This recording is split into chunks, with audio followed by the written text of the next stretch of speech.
नमस्कार मंडळी, मी किशोरीज किचनमध्ये तुम्हा सर्वांचं अगदी मनपूर्वक स्वागत आहे. तुम्ही मोदक तर बऱ्याच प्रकारचे खाल्लेले असतील आणि पुरणाचे सुद्धा मोदक खाल्ले असतील, पण आपण बरेचदा चण्याच्या डाळीच्या पुरणाचे मोदक तयार करत असतो. पण मी आज मुगाच्या डाळीच्या पुरणाचे मोदक तयार करत आहे. त्यासाठी 1 वाटी मुगाची डाळ घेतली आहे. 3 ते 4 पाण्याने अगदी स्वच्छ धुवून घ्यायची आहे. मोदकासाठी मुगाची डाळ वापरताना बिना सालाची डाळ वापरायची आहे. त्यामुळे मोदक खूप छान होतात. आवश्यक तेवढं पाणी घातलं, किंचित हळद घातली आणि कुकरला 4 ते 5 शिट्ट्या मी काढून घेतलेल्या आहेत. तर 4 ते 5 शिट्ट्यांमध्ये ही डाळ एकदम छान अशी शिजलेली आहे. ही डाळ गरम असतानाच चमच्यानी किंवा घोटणीने घोटून घ्यायची आहे, म्हणजे डाळीचे कण राहत नाही आणि छान सॉफ्ट अशी ही डाळ तयार होते आणि ह्याचं पुरणसुद्धा खूप छान तयार होते. डाळ घोटून ठेवून दिलेली आहे. आता एका नॉनस्टिकच्या पॅनमध्ये मी 2 टेबलस्पून तूप घातलेलं आहे. त्यामध्ये आता ही घोटून घेतलेली डाळ घालून घ्यायची आहे. थोडा उशीर झाला होता, त्यामुळे ही डाळ थंड झाली, पण आपण पुन्हा त्यामध्ये शिजवून घेतल्यानंतर ती छान अशी सॉफ्ट तयार होते. आता इथे मी साखर घालत आहे. तर 1 वाटी डाळीसाठी 1.25 वाटी मी साखर वापरलेली आहे. तुम्हाला जर गोड आवडत असेल तर 1.5 वाटी साखरसुद्धा घालू शकता. पण 1 वाटी डाळीसाठी 1.25 वाटी साखर एकदम परफेक्ट असं प्रमाण आहे. म्हणजे खूप गोड पण होत नाही आणि खूप फिक्के पण होत नाही. ह्याच मिश्रणापासून तुम्ही पुरणाच्या पोळ्यासुद्धा तयार करू शकता. कारण चण्याच्या डाळीचं पुरण जे असते ते थोडं पचायला जड जाते. त्यामुळे मुगाच्या डाळीच्या पुरणाच्या पोळ्या तुम्ही करू शकता किंवा मोदकसुद्धा करू शकता. चवीला मी ह्यामध्ये किंचित मीठ घातलेलं आहे आणि 4 ते 5 विलायचीची पूड घातलेली आहे. ह्या मिश्रणाचा छान घट्टसर गोळा येईपर्यंत शिजवून घ्यायचं आहे. 5 ते 6 मिनिटामध्ये हे पुरण छान असं शिजल्या जाते, सॉफ्ट असं तयार होते.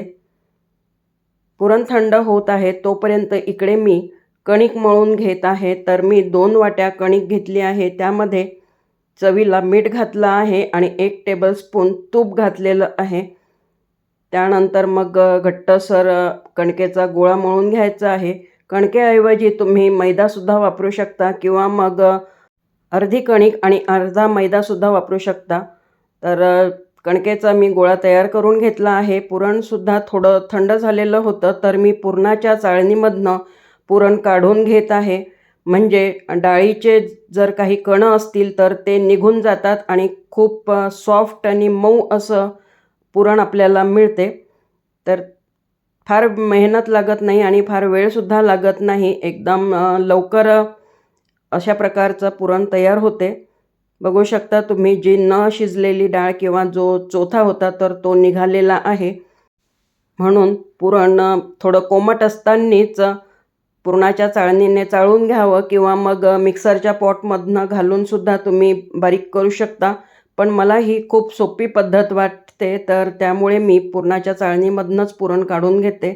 खूप छान असं हे पुरण तयार झालेलं आहे. आता इथे मी मोदक करायला घेत आहे. कणिकसुद्धा मुरलेली होती.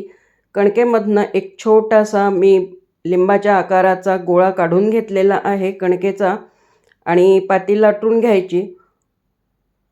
ह्या पातीमध्ये थोडंसं पुरणाचं मिश्रण भरून घ्यायचं आहे आणि व्हिडिओमध्ये दाखविल्याप्रमाणे त्याचे मोदक तयार करून घ्यायचे आहेत.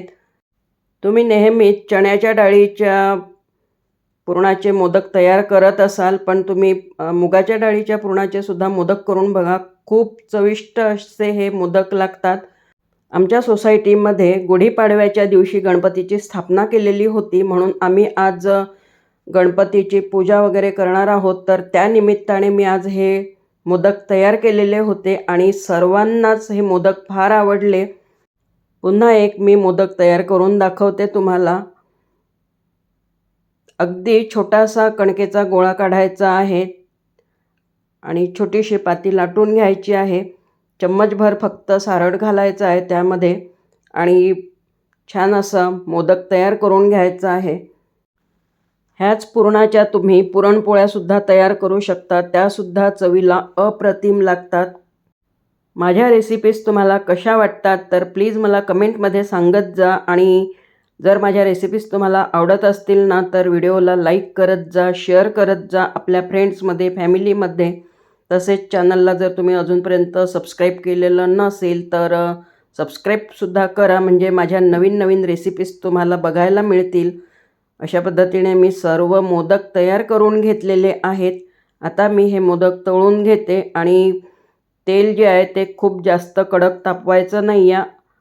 अगदी कोमट तेल झालं की त्यानंतर मग मोदक सोडायचे आणि मंद आचेवर हे सर्व मोदक तळून काढायचे आहेत. मोदक तळताना एक काळजी घ्यायची आहे, अगदी अलगदपणे हे आलटून पालटून मोदक तळायचे, म्हणजे सर्व बाजूंनी मोदक छान असे तळले जातात.